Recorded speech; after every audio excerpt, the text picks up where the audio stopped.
you think brings two people together? Hearts, but I should say brains because that's where emotions come from. Love and friendship. If they think that they're funny, you might like them because of that. Or if they think that they have, if they're smart, you might like them for that. Or the way they look, if they're attractive. And from that, you kind of start to love the person. Your interests, humor, physical appearance. If someone just comes off as a likable person, that's something that brings someone together. If you're open for friendship. What do you think makes for a strong relationship? Trust is a big thing. Communicate and persevere through the inevitable challenges that you're going to face. I don't know, being together, living through all life's ups and downs and buying houses and renovating them, right? If you live through a renovation, then you stay together forever, right? I think there are two keys to a strong relationship. One is communication. The second is trust. Spending time together, making sure you make time for each other. Communication.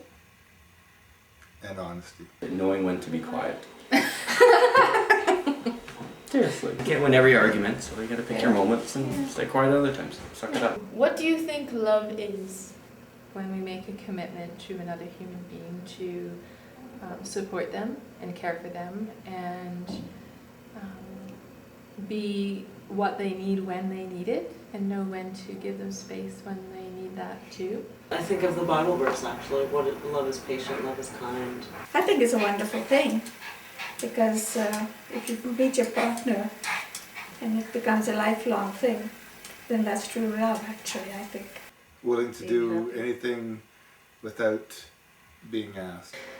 I think there's phases of love. There's being in love and, infatuation, but I think the core root of love would be what's left after everything. Do you think online websites like Plenty of Fish and Match.com are a good way to bring people together? Well, the last wedding we went to, they went to eHarmony and they met on eHarmony and they looked quite happy and I think they're going to make it. It's been 20 years, you would never have had the chance to even... It was typewriter back then, telephone, yeah. I got that typewriter, remember? Yeah, I remember. That was paperwork. You couldn't type that either. Yeah. If I was single, I'd go online for sure. Yeah, because you don't want to meet people at a bar and Yeah.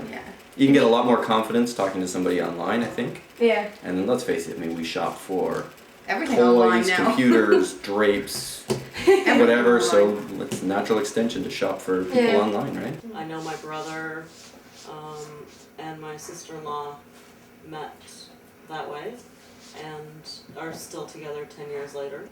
When I see them together, they're just amazing. What has brought you two together? Being friends, and we just realized that there was more there.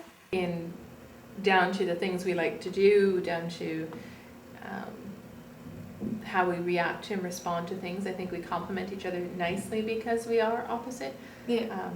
But our fundamental principles and our fundamental beliefs on how things should be and how we want to be and how we want to exist in the world are very, very similar. I guess we had like a mutual understanding because he had kids and I had kids, so that was really what we talked a lot about. And for sure. Yeah, just the That's hard really times good. of being single parents and stuff because I was a So we could relate and connect over that. I like the way he danced.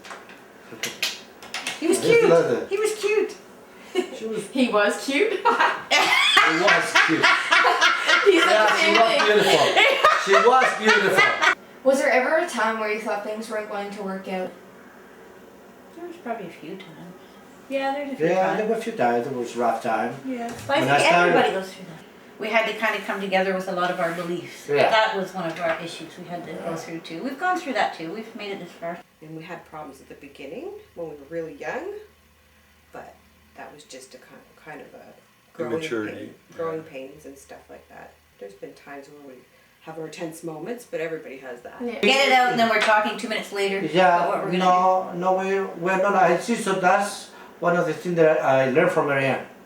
Was the most important thing for me was that we can have a fight, and then it can be the fight from my point of view to be, how can you do that to me? You did that to me. When somebody else, I can go mad at you. I don't want to talk to you forever. And then again, she's talking to me at 10 minutes. Like, we just fought. We just argued. And you okay with it? Oh, forgot about it. I have to say that I was a little bit, I didn't feel that I could measure up to what maybe a 21-year-old could do, because I was going on 19. Yeah. And I had my first child when I was 20. Yeah. You know.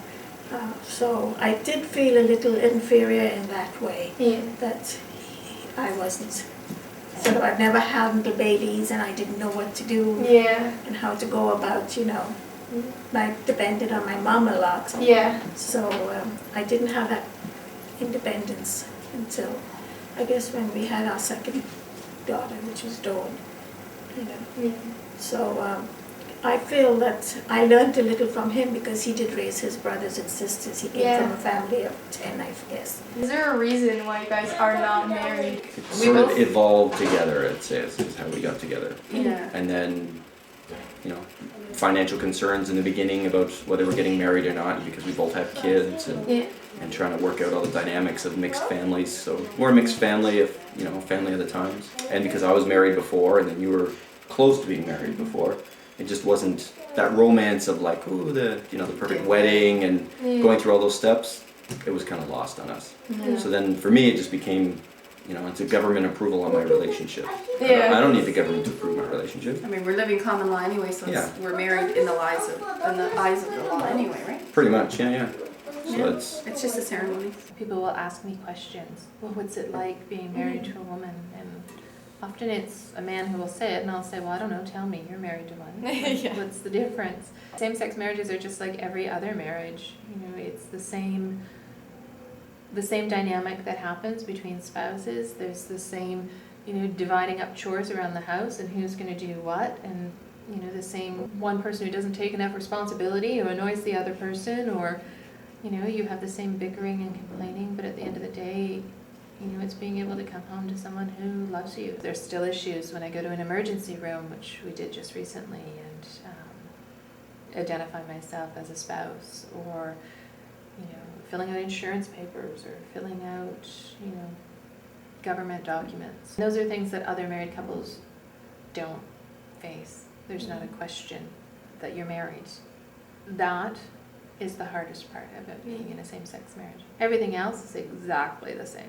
Having lost someone that you loved, what advice would you give to younger couples or married couples now? Don't delay it. If you can do it, do it. Yeah.